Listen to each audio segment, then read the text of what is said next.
My friends, we stand at a peculiar crossroads in human history. Every morning you wake to a world that seems increasingly unhinged. The news screams at you. Your neighbors argue over things that once seemed trivial. Social media has become a battleground where reason goes to die, and collective madness appears to be the order of the day. You feel it, don't you? That gnawing sense that something has possessed the masses, that rational discourse has been replaced by tribal warfare, and that the very foundations of civilized society are trembling beneath our feet. But here's what I want you to understand before we go any further. This chaos you witness is not new. It is as old as humanity itself, and more importantly, the answer to navigating it doesn't lie in changing the world around you. It lies in understanding the world within you. The great Swiss psychiatrist Carl Jung discovered something profound about human nature. We all carry within us a shadow, a dark repository of everything we refuse to acknowledge about ourselves. And when millions of people refuse to face their individual shadows, these shadows merge, creating what Jung called the collective shadow, a force so powerful it can possess entire nations, leading them into war, persecution, and madness. Today, I'm going to share with you 3 principles that will not only help you understand this phenomenon, but will arm you with the mental and spiritual tools to remain calm, centered, and powerful while everyone around you loses their minds. These aren't theories. These are practical, actionable principles that have guided the greatest minds through humanity's darkest hours. Master these, and you will become unshakable. Within every human being exists a fundamental duality. There is the person you present to the world, polished, acceptable, morally upright. And then there is the person you hide, even from yourself. This hidden self contains all the qualities you've deemed unacceptable: your rage, your jealousy, your capacity for cruelty, your selfish impulses, and every dark thought you've ever suppressed because it didn't align with who you think you should be. This is your shadow, and the tragedy of modern life is that most people spend their entire existence running from it. Consider the manager who prides himself on being fair and just, yet finds himself inexplicably enraged when a subordinate challenges his authority, or the parent who swears they'll never repeat their own parents' mistakes, only to hear their mother's sharp words coming out of their own mouth during a moment of stress. Or the person who champions tolerance and compassion online, but feels a secret satisfaction when someone they dislike suffers misfortune. These are not moral failings, they are the shadow making itself known. The shadow doesn't disappear because you ignore it, it grows stronger. Jung observed something remarkable during the rise of totalitarianism in Europe. Ordinary, decent people became capable of extraordinary evil, not because they were inherently wicked, but because they had never confronted their own capacity for darkness. They had spent their lives maintaining the illusion of their own goodness, and when the collective shadow emerged, dressed in the uniform of ideology, nationalism, or moral righteousness, they couldn't recognize it for what it was. Why? Because they had never looked at their own darkness long enough to develop immunity to its charms. The first principle, then, is this: you must turn and face your shadow before it faces you. This requires brutal honesty. Set aside 1 hour, just 60 minutes, and ask yourself the questions you've been avoiding. What do I secretly judge others for? And could it be because I see that same quality lurking in myself? When do I feel most righteous, and what might I be compensating for? What parts of my personality have I exiled because they weren't acceptable to my family, my culture, or my self-image? Write these answers down without editing yourself. This isn't about confessing sins, it's about acknowledging reality. A study conducted by researchers at Harvard found that people who practice regular self-reflection and acknowledge their flaws demonstrate significantly higher emotional resilience during periods of social stress. They're less likely to be swept up in collective hysteria because they've already encountered their own inner demons in a controlled environment.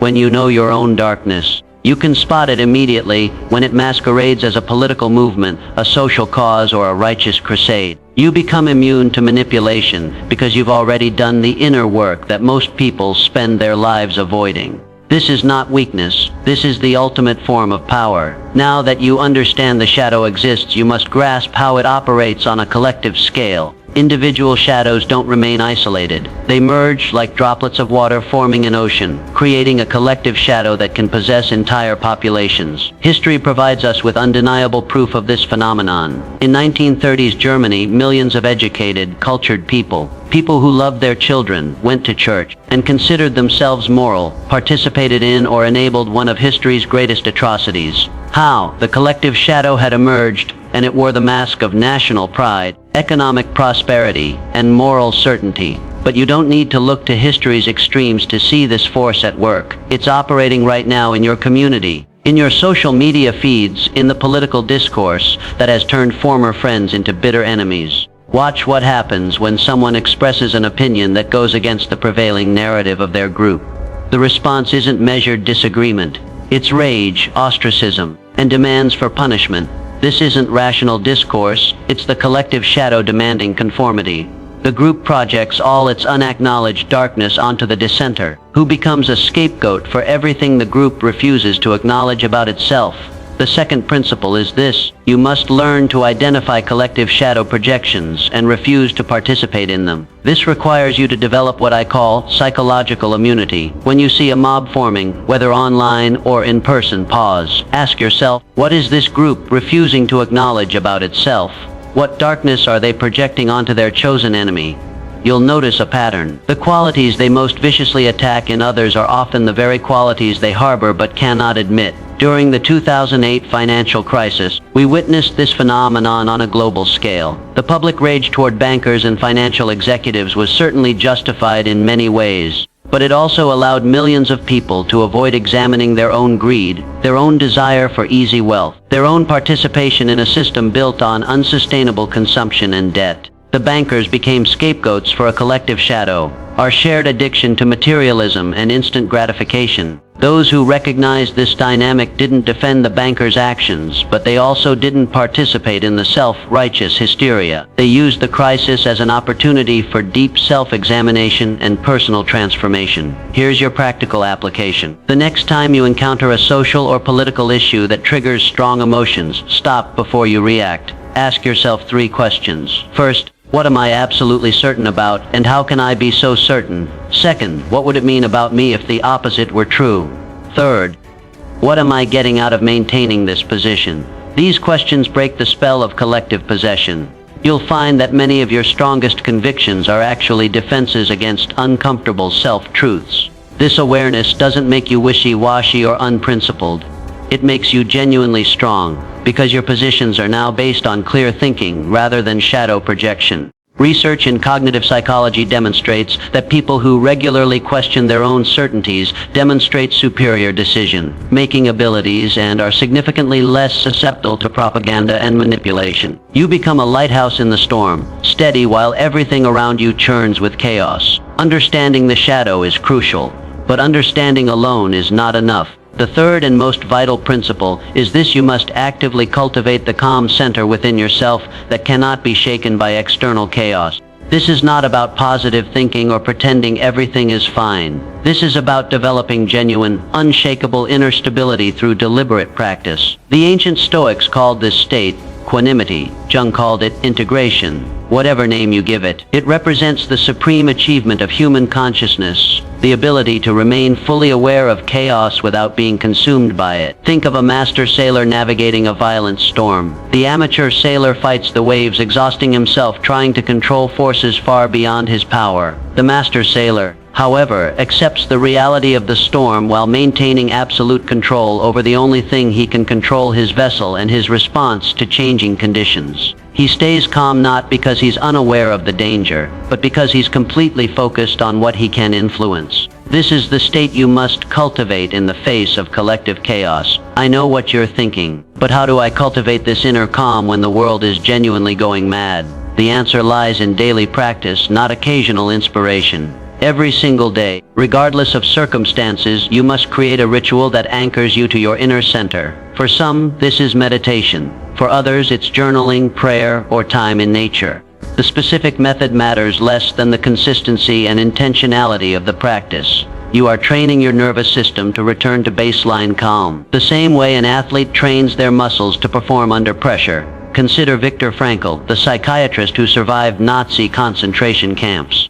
In his book, Man's Search for Meaning, he described how prisoners who maintained an inner life, who spent time each day reflecting on meaning, beauty, or future purpose, survived at dramatically higher rates than those who became completely absorbed by their circumstances. Their external situation was identical, but their internal state was radically different. This wasn't delusion or denial, it was the conscious cultivation of an inner space that the external world couldn't touch. Modern neuroscience has validated this wisdom. Studies show that regular mindfulness practices literally change brain structure, strengthening areas associated with emotional regulation while reducing activity in regions linked to anxiety and reactivity. Here's your assignment, and I mean this literally. Starting today, commit to 15 minutes each morning where you deliberately separate yourself from the chaos. No phone, no news, no input from the external world. Sit quietly, breathe deeply, and ask yourself, what is the calm center within me that exists regardless of external circumstances?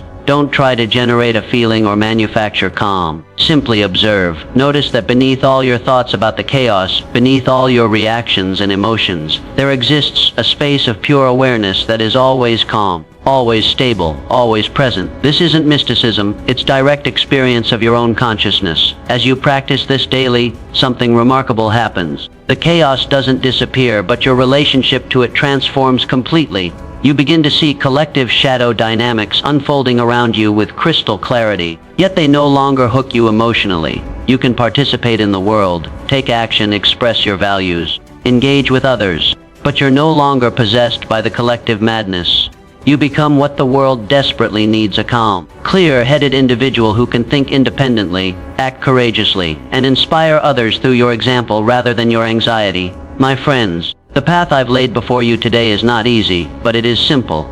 Face your shadow before it faces you. Learn to recognize collective shadow projections and refuse to participate in them. Cultivate daily practices that anchor you to your calm center. These three principles form an unbreakable foundation for navigating not just the current chaos, but any future storm that humanity will inevitably face. The collective chaos you witness is not a sign that you should give up or retreat from the world. It's a clarion call for you to step into your power by doing the inner work that transforms you from a leaf blown by the wind of collective emotion into a deeply rooted tree that weathers every storm. When you face your shadow, you reclaim the energy you've spent hiding from yourself. When you refuse to project your darkness onto others, you break the chain of unconscious behavior that perpetuates collective madness. When you cultivate inner calm, you become an anchor for others who are drowning in chaos. History remembers the individuals who remained clear-headed and courageous while everyone around them lost their minds. These weren't superhuman beings. They were ordinary people who did extraordinary inner work. They understood that changing the world begins with changing yourself, that bringing light to the collective darkness starts with illuminating your own shadow, and that remaining calm amidst chaos is not a passive acceptance but the most powerful form of action available to the human spirit. The question is not whether the world will continue to produce chaos and collective madness. It will. The question is whether you will be among those who get swept away by it, or among those who stand firm, clear-eyed and calm-centered, as a beacon for others seeking solid ground. The choice, as it always has been, is yours. Make it wisely. Make it today. And watch as your inner transformation becomes the foundation for outer impact that extends far beyond what you can currently imagine.